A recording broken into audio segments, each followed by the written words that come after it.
안녕하세요. 오늘은 작년에 이어 올해까지도 전 세계를 뒤덮고 있는 코로나 사태와 관련해서 이런 코로나 팬데믹으로 인해서 소비자 행동 혹은 소비자에게 어떤 영향을 미쳤는지 여러 가지 사례를 통해서 살펴보도록 하겠습니다. 일단 어, 최근 전 세계적인 코로나19 팬데믹 상황에서 사회적으로 윤리적 문제와 관련된 기업이나 점포 혹은 개인 소비자 단체를 통해 마케팅적 시사점을 한번 도출을 해볼 텐데요. 기업과 점포는 기업 윤리를 바라보는 네 가지 관점인 의무론, 다섯 가지 관점이 죄송합니다. 의무론, 권리론, 공리론, 정의론, 상대주의로 분석을 해볼 거고, 개인이나 단체는 소비자 역할 이론, 즉 소비자가 어떠한 어, 역할을 하는지에 따라서 살펴보도록 하겠습니다. 첫 번째로 일단 소비자 행동과 관련해서 얘기를 하다 보니까 두 번째 주제부터 먼저 이야기를 해보도록 하겠습니다.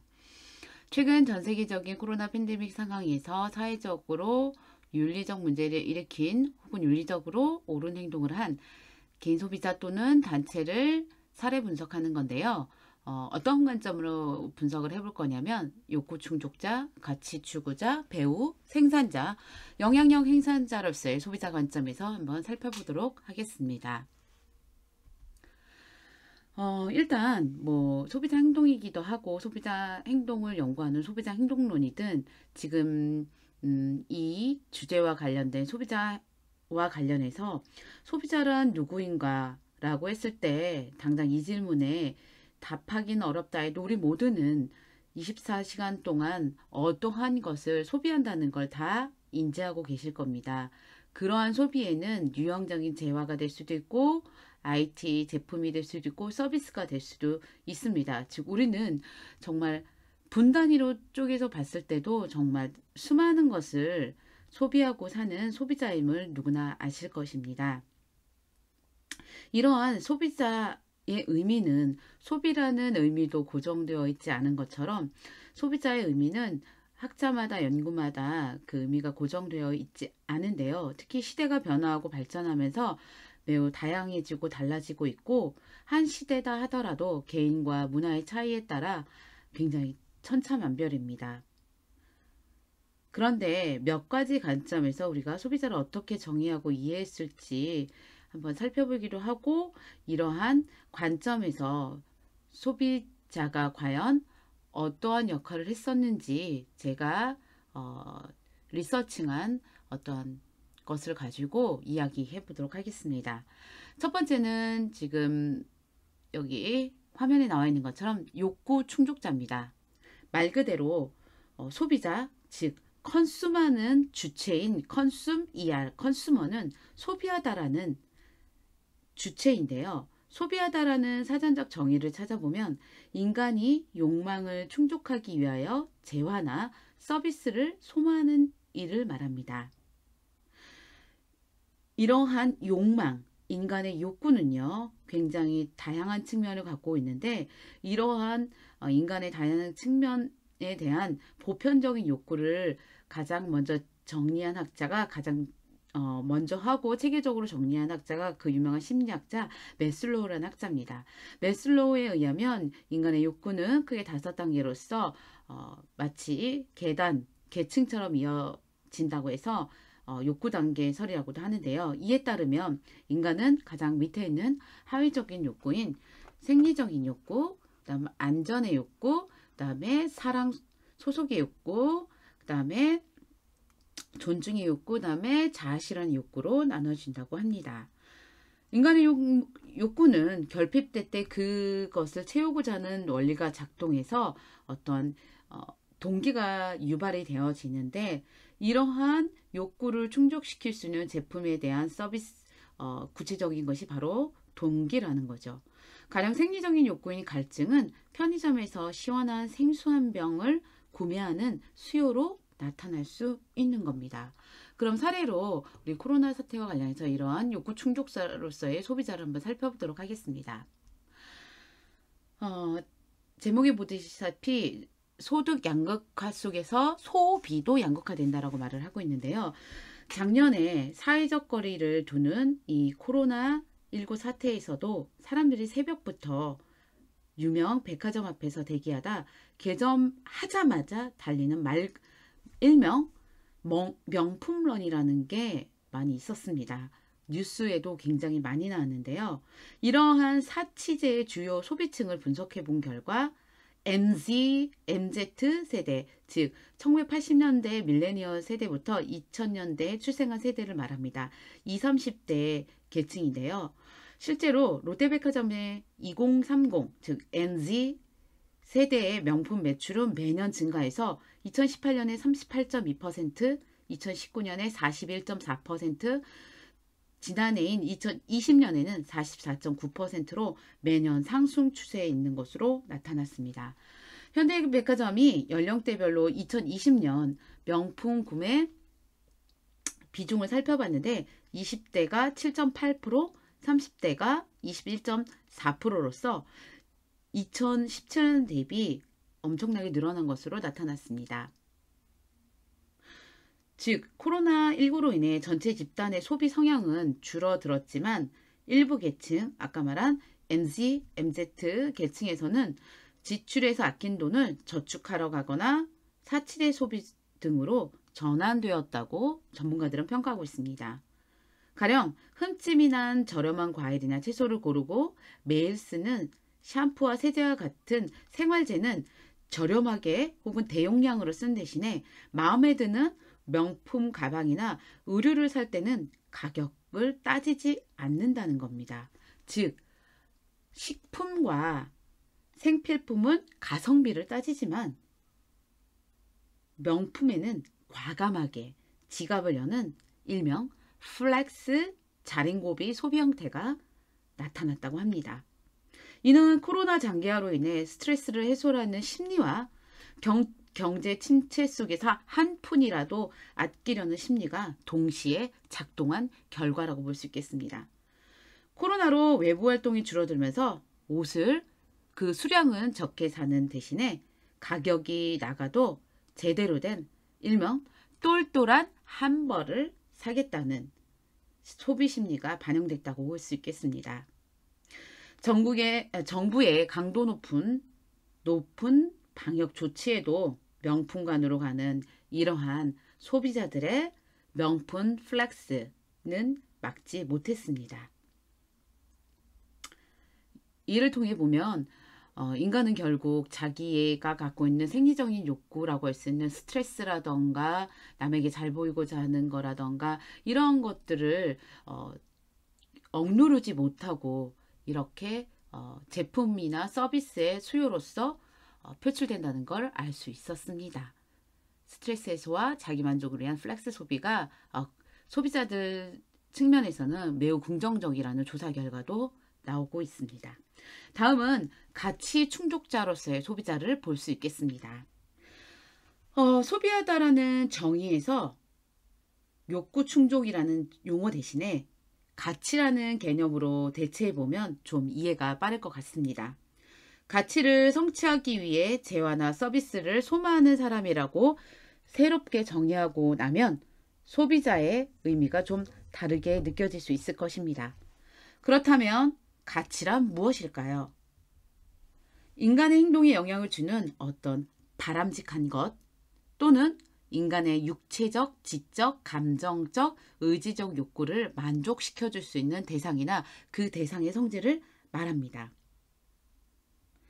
하지만 여기서 가치라고 말할 때는 어떤 중요한 바람직한 것 등의 의미가 동시에 전달이 되어질 수 있기 때문에 단순히 우리가 육체적이라던가 감정적인 욕구를 만족시킬 수 있는 대상보다는 좀 더 상위 개념이라고 우리가 볼 수 있을 것입니다. 즉 가치가 이상, 궁극의 완전한 상태를 가리킨다는 말입니다. 제품이나 서비스 그 자체로도 물론 목적적인 가치를 지닐 수 있지만 그것을 구매하고 사용함으로써 더 높은 어떤 궁극적인 가치를 달성하도록 돕는다는 점에서 제품이나 서비스가 수단적인 가치를 갖는다고도 할 수 있겠습니다. 실제로 많은 연구에서 소비자들이 소비를 통해 추구하는 최종적인 가치는 행복, 삶의 만족, 평화, 인류 기여 등과 같은 높고 숭고한 가치로도 나타난다고 합니다. 이것과 관련해서 가치적인 소비를 한 사례를 한번 살펴보도록 하겠습니다. 이거는 미국의 미네소타의 한 대학생인데요. 여러분들이 올 초에 다 아실 겁니다. 게임스탑이라는 주가가 어마어마하게 올랐는데요.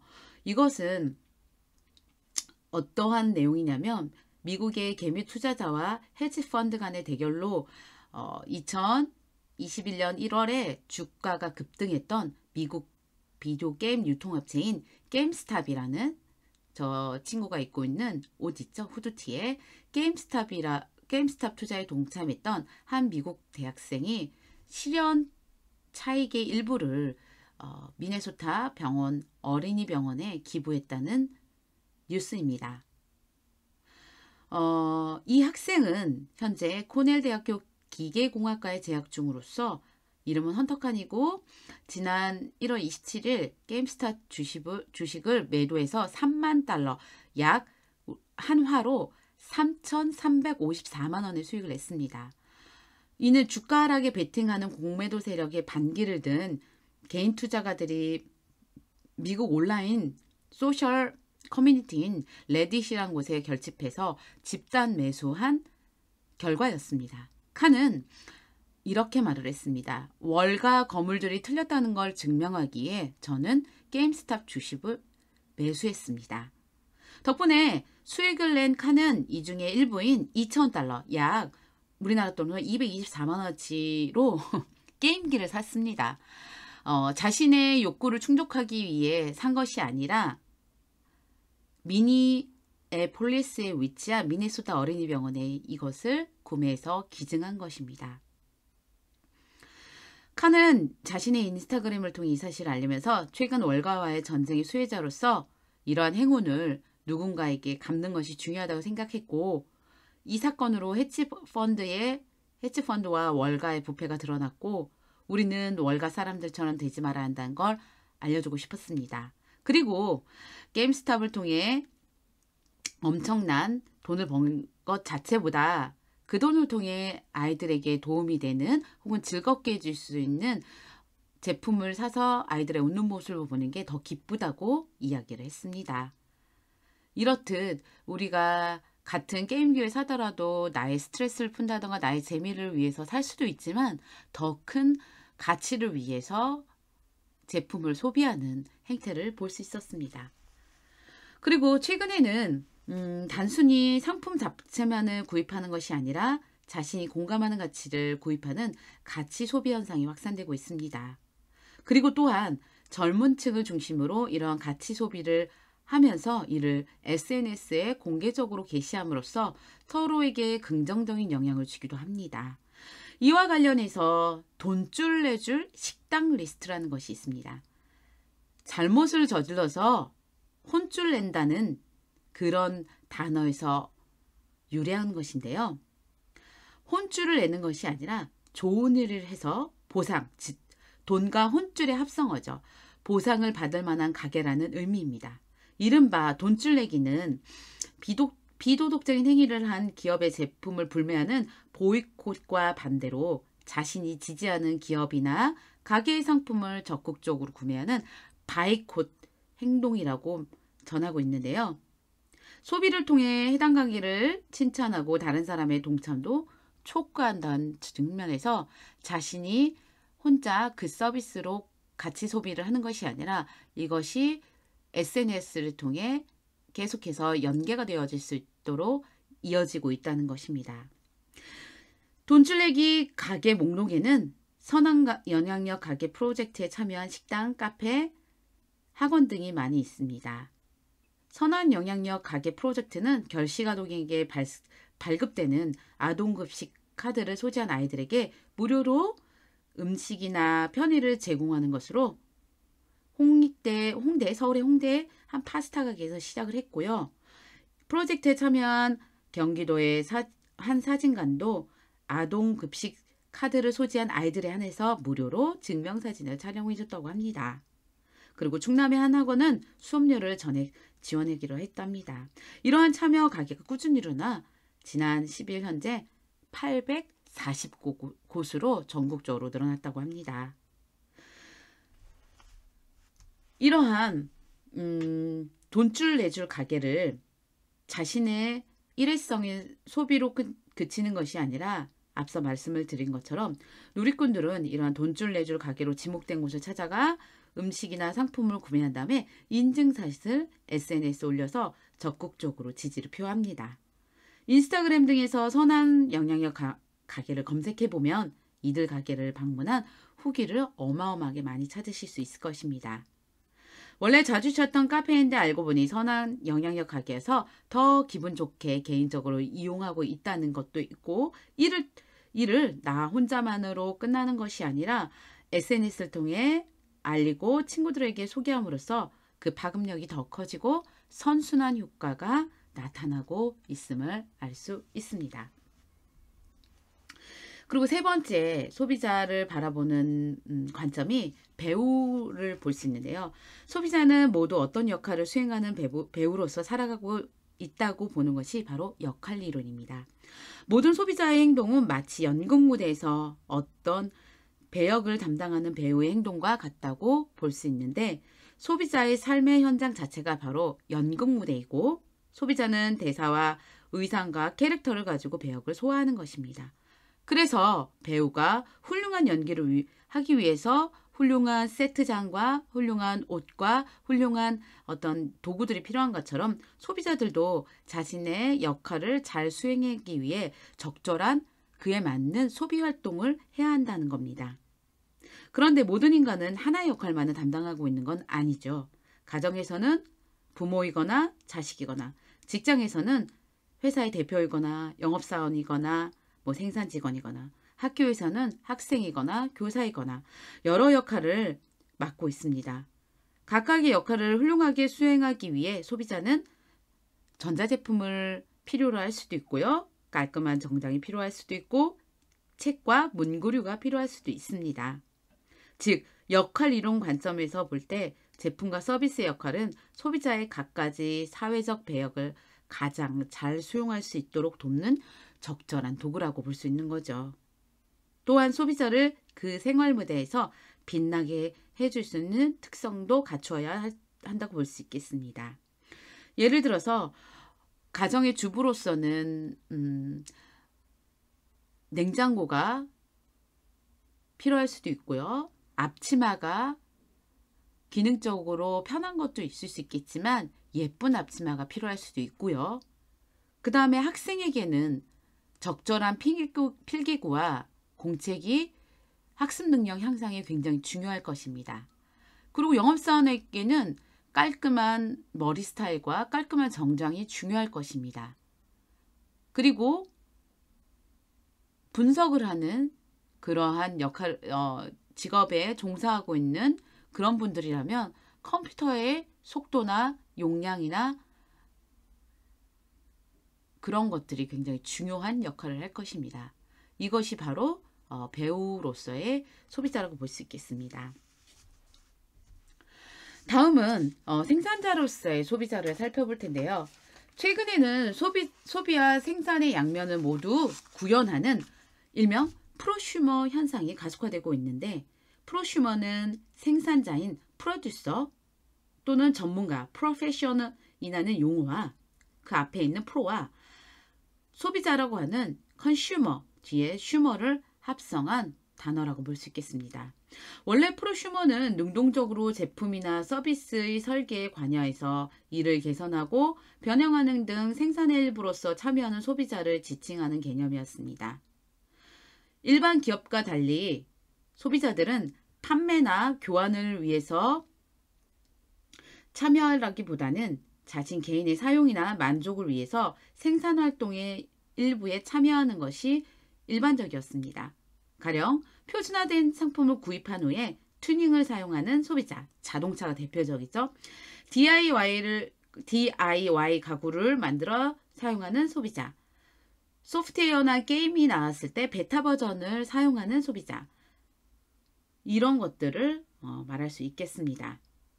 최근에는 제품의 기획 단계에 포함되어 아이디어를 제공하는 소비자, 유튜브에서 사용된 UGC, User Generated Content를 제작 배포하는 소비자인 유튜버 또한 이러한 프로슈머에 해당된다고 볼 수 있겠습니다. 즉, 기업은 오직 제품이나 서비스에 대한 가치를 제안할 뿐이고 실제 사용에 대한 가치는 사용 단계에서 소비자에 의해 구현된다고 볼 수 있겠습니다. 소비자는 실제로 구매한 제품을 사용할 때 자신에게 맞도록 상품을 배치한다던가 수정한다던가 가감하는 등 개인화를 거쳐 각자 고유한 사용 경험을 창출하는데 이때 비로소 제품의 사용 가치는 완성된다고 할 수 있겠습니다. 그런 맥락에서 보면 소비자는 생산 과정에서는 직접 관여하거나 지식을 공유함으로써 사용 과정에서는 개인화된 사용 경험을 창조함으로써 그리고 그 경험을 공유함으로써 새로운 생산자로서 발돋움할 수 있다라고 얘기를 하고 있습니다. 이와 관련해서 제가 이제 찾아온 사례는요. 여러분들 아시다시피 2020년 코로나 팬데믹 상황에서 소비가 증가한 서비스 분야 대표적인 여러분 아시는 줌, 화상이, 넷플릭스와 같은 OTT 서비스 그리고 유튜브의 시청률도 증가할 뿐만 아니라 유튜브에 참여하는 수도 어마어마하게 증가한 걸 아실 것입니다. 이런 와중에 작년에는 유튜브 생태계를 떠들썩하게 만든 사건이 있었습니다. 물론 한국에서요. 국내의 대형 유튜버들이 줄줄이 뒷광고라고 하죠. 뒷광고 논란에 굉장히 구설수에 올랐었습니다. 뒷광고를 한 유튜버는 죽을 때까지 반성하겠습니다. 라는 참회 영상을 올리고 엄청 유명한 유튜버는 은퇴까지 선언하는 그런 사태까지 벌어졌습니다. 유튜버들이 이렇게 발빠르게 사과에 나선 이유는 바로 수십만 명의 구독자가 순식간에 안티팬으로 전락할 수 있기 때문입니다. 실제로 전락했고요. 한때 구독자였던 이들은 유튜버의 과거 영상을 찾아보며 뒷광고에 해당하는 영상이 몇 개나 되는지 폭로하고 있었습니다. 또 일부 네티즌들은 외국인 구독자가 많은 한 유튜버의 영상에 이 사람은 불법 행위를 한 사람이니 지금 당장 구독을 취소하라는 댓글을 외국어로 번역해 기자였다고 합니다. 그런데 기존 미디어에서도 뒷광고에 해당되는 광고 표시라는 것을 기재하지 않은 즉 광고 표시 미기재 행위가 상당수 이뤄지고 있는데 왜 유독 유튜버들에게만 이 큰 비난이 쏟아지는 걸까요? 업계 관계자들에 의하면 구독자들이 이 유튜버와의 관계를 보면 굉장히 친밀한 관계를 형성하고 있는 걸 주목하고 있습니다. 유튜브는 댓글창이나 커뮤니티, 실시간 채팅을 통해 구독자들과 쌍방향 소통을 할 수 있는 미디어입니다. 때문에 유튜버와 구독자 간의 친밀관계는 다른 매스미디어나 다른 미디어보다 그 친밀관계가 굉장히 큰 편입니다.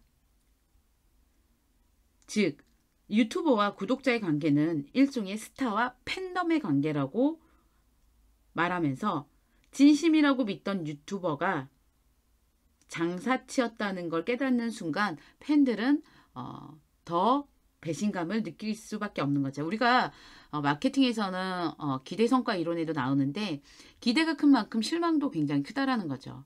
일반 대중 매체 같은 경우는 기대도 하지 않기 때문에 실망도 크지 않다면 이 유튜버들은 자신과 동일시하는 팬덤 성격이 강하기 때문에 이 구독자들이 기대를 많이 하게 되고 그만큼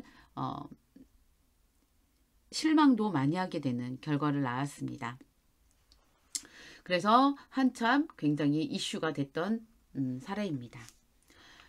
그 다음 마지막으로 이제 소비자가 영향력 행사자로서 역할을 할 수가 있는데요. 소비자는 여러분들이 아시다시피 기업의 생사를 좌우하는 존재입니다. 제품의 생산뿐만 아니라 소비, 구전을 통해 다른 고객에게 어떤 기업의 제품, 서비스, 브랜드에 대한 긍정적인 입소문을 전파하기도 하지만 부정적인 입소문을 전파하기도 합니다. 특히 불만족한 고객이 전파하는 부정적인 구조는 긍정적인 구전에 비해 최소 5배에서 10배에 가까운 결과를 초래합니다. 불만족한 한 고객이 인터넷 블로그, 페이스북, 인스타그램, 트위터 등에 게시한 글이 삽시간에 전국에 퍼져 문제기업에 대한 불매운동이 일어나기도 하고 더 나아가서 전 세계적인 이슈가 되기도 합니다. 사실 과거에는 소비자 개인의 문제가 사회 이슈화 되기까지 많은 시간과 노력이 필요했지만 최근에는 정보통신의 발달로 개인의 소비자 문제가 순식간에 사회 전반의 문제로 비화될 수 있는 세상이 되었습니다. 이로써 집단 소비자의 힘뿐만 아니라 개인 소비자의 힘도 절대 무시해서도 경시해서도 안 되는 중요한 이슈가 되었습니다. 최근에는 기업의 사회적 책임과 윤리성에 대한 소비자 요구가 더욱 까다로워지고 더욱 커지고 있는 것이 사실입니다. 이러한 요구는 단순히 소비자와 기업의 관계뿐만 아니라 기업과 기업의 관계, 중간상과 제조상, 발주업체와 하청업체 등의 관계에서도 강압적이라던가 불평등하다던가 비윤리적인 관행을 보이는 경우 비판을 할 뿐만 아니라 시정을 요구하는 소비자 운동이 일어나고 있습니다. 더불어 소비자는 기업의 인류, 환경, 평화 등과 같은 보다 높은 이상을 추구하고 실제적인 도움을 주는 행동까지 요구하고 있습니다. 이는 마이클 포터 교수가 제안한 공유가치 창출 개념으로서 기업은 이제 이익 창출을 위해 사회, 고객, 소비자, 시장, 인류의 문제를 해결할 수 있는 그러한 경영활동을 수행해야 되는 시대가 된 것입니다. 전통적인 관점에 따르면 이러한 사회문제 해결은 기업의 이익을 깎아먹는 기업의 이익에 반하는 활동으로 간주되었지만 이제는 소비자, 사회, 기업이 공동의 이익을 창출할 수 있는 공통분모로서 사회 문제 해결 등의 공통된 가치를 추구할 수 있음을 시사해 준다고 할 수 있겠습니다. 이와 관련해서 제가 가져온 사례는 코로나가 바꾼 소비, 기업을 바꾸는 소비자들이라는 기사인데요. 이건 실제로 2020년 11월 전남 영광 중앙초등학교 학생들이 매일 유업 본사에 보낸 택배입니다.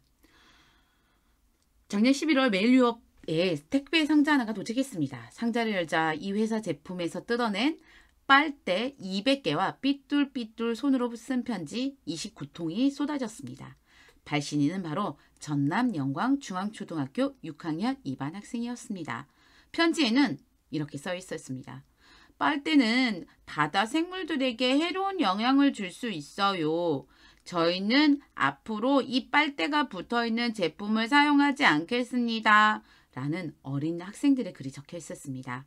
실제로 그로부터 약 2주 메일유업에서는 자사 우유 제품 포장지에 붙여오던 빨대를 퇴출시켰다고 합니다. 이렇듯 코로나 1년이 지나면서 친환경을 요구하는 소비자들의 목소리가 높아지고 있습니다. 이 소비자들의 힘 덕분에 빨대 없는 음료는 비롯해서 플라스틱 라벨을 제거한 페트 음료, 스티로폼이 사라진 백화점 선물 세트, 이러한 것들이 속속 등장하고 있습니다. 코로나로 인해 재택근무와 거리두기 등으로 집에 머무르는 시간이 늘어난 소비자들이 주문 배달로 혹은 택배 배달로 얼마나 많은 엄청난 양의 쓰레기를 발생시키는지 직접 목격하면서 윤리적인 소비에 대한 각성이 일어난 거죠. 저도 작년에 코로나 이후로 분리수거를 일주일에 한 번 하는데 일주일에 한 번 분리수거 할 때 일회용품이 어마어마하게 나오고 저희 아파트에서 한 일주간인가 태풍이 왔을 때 일주간인가 분리수거를 중지한 적이 있었어요. 그때 분리수거하는 장소에 가보니까 정말 산더미 같이 쌓여 있는 걸 보고 와, 우리가 어마어마한 일회용품을 사용한다는 걸 정말 목격할 수 있었습니다. 실제로 코로나가 휩쓴 2020년 생활 폐기물은 엄청나게 급증했습니다. 환경부에 따르면 2019년보다 종이류는 24.8%, 플라스틱류는 18.9%, 스티로폼류는 14.4%를 더 버렸다고 합니다. 이에 대해 환경부 관계자는 온라인 쇼핑과 음식 배달 급증이 원인이라고 말을 했습니다. 이러한 친환경을 원하는 소비자의 증가는 코로나 사태를 계기로 우리나라뿐만 아니라 전 세계에서 나타나고 있는 현상이라고 합니다. 글로벌 컨설팅 회사인 엑센추어가 2020년 8월에 펴낸 보고서에서 코로나19 소비자를 어떻게 바꾸고 있나에 따르면 글로벌 소비자 61%가 코로나를 계기로 친환경 소비를 시작했다고 응답을 했고, 그 중에 89%는 코로나 사태가 끝나도 지금의 소비 패턴을 유지하겠다고 얘기했다고 합니다. 그리고 우리가 코로나 사태가 많이 일어나면서 주문 배달을 많이 시켰잖아요. 대표적인 우리나라의 이 주문 앱인 배달 앱인 배달의 민족에서도 일명 배민이라고 하죠. 음식 배달 이 배민에서도 일회용품을 가져다 주지 않으셔도 돼요 라고 일회용품 거부 버튼을 만들었는데 이 누적 클릭 수가 1억 2천만 회라는 거죠. 즉 1억 2천만 번만큼 그만큼 일회용 숟갈이나 일회용 젓가락이 나가지 않았다고 볼 수 있겠죠. 그래서 배민에 등록한 식당 주인들도 재활용이 가능하거나 자연 분해되는 식기의 주문을 실제로 늘리고 있다고 합니다. 그 다음에 또 게임스탑을 가져왔대요. 네, 아까 말씀드린 것처럼 이 게임스탑과 관련해서 헤지펀드와 개인 투자자들의 싸움이었는데요. 헤지펀드 주체가 누구였냐면 멜빈 캐피털이라고 있습니다. 이 헤지펀드인 멜빈 캐피털이 게임손배 업체 게임스탑을 놓고 우리 영미권의 북미의 개인 투자자들과 주식 전쟁을, 주가 전쟁을 벌이는데 결국 기존의 패턴과는 다르게 이 개미들이 손을 든 것이 아니라 이 헤지펀드인 멜빈 캐피털이 백기투항을 했다고 합니다. 2021년 1월 27일 미국 시간 기준으로 파이낸셜 타임즈에 의하면 멜빈 캐피털은 수십억 달러의 손실 끝에 게임스탑 주가의 하락에 베팅하는 공매도 물량을 다 청산해버렸다고 합니다. 뉴욕 소재의 헤지펀드인 멜번 캐피털은 게임스탑의 광풍을 주도한 개미들이 최대의 적으로 삼은 표적이라고 합니다. 타겟이었죠. 게임스탑은 비디오 게임 판매 매장을 운영하던 업체였는데 온라인 시대엔 당연히 맞지 않는 거였죠. 그런 회사가 어떻게 이렇게 주가가 7배, 10배가 오를 수 있었을까요? 게임스탑은 실제로 미국의 비디오 게임과 콘솔 게임 등 게임 관련 제품을 파는 게임 소매 업체로서 한때는 미국 쇼핑몰마다 하나씩 있었던 20, 30대, 즉 밀레니얼 세대, 미국의 밀레니얼 세대의 일종의 그들이 청소년 시기에 일종의 성지였던 거죠. 지금 우리나라로 치면은 40대, 그죠? 40대 이상의 이게 아련한 우리 동네의 오락실 그런 거라고 보시면 되겠죠.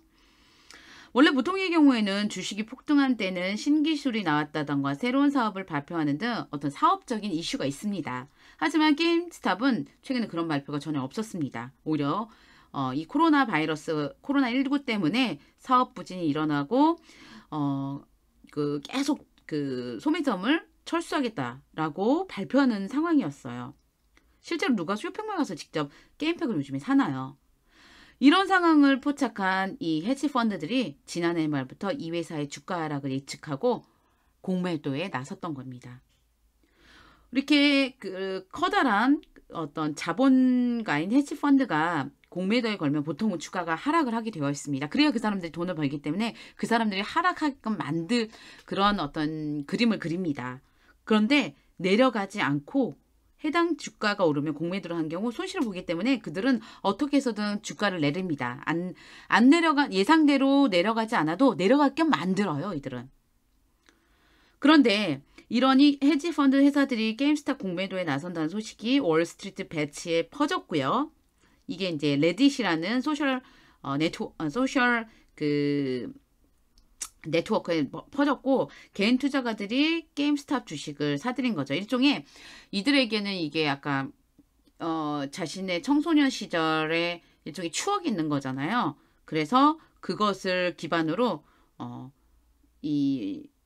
뭐랄까요, 반기를 든 거죠. 단순히 그냥 기업의 주식을 산 것이 아니라 자신들의 추억을 뺏어간다고 생각을 했던 거예요. 그래서 이 주식을 모으기 시작했고 7배, 10배가 올라감으로써 결국 공매도 규모가 큰 이 헤지 펀드가 큰 소리를 잇고 백기를 든 거죠. 레딧의 그 한 글을 보면 이번 일은 2008년 세계 금융위기를 초래한 금융회사들에 대한 복수였다라고 말을 합니다.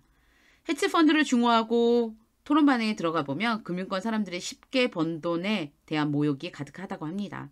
세대 간의 싸움이기도 하는데 부자들이 챙겨간 돈을 가져와 돈이 없는 밀레니얼에게 재분배해주자. 뭐 이런 이슈도 있었던 거지. 밀레니얼들의 꿈을 뺏어가면서 밀레니얼들의 돈까지 뺏어가니까 이거 우리가 잡아서 우리에게 서로 도움이 되고 이 사회에 악이 되는 그들이 보기에 악이죠. 어쨌든 악이라고 생각하는 이 사람들을 우리가 혼내주자라는 것에서 더군다나 우리 테슬라와 그 일론 머스크까지 가세를 하면서 엄청난 주가 폭등을 일으키게 됩니다. 실제로 이게 한 $20 안 되던 건데 이렇게 엄청나게 오른 거죠. 예. 그래서 어떠한 이 소비자들의 소비자로 끝나는 게 아니라 엄청난 영향력을 준다는 걸 알 수 있었습니다. 이렇게 멜빈 캐피털에 대한 얘기를 하고 있습니다. 네, 시사점은 제가 나중에 다음 영상에서 올리도록 하겠습니다.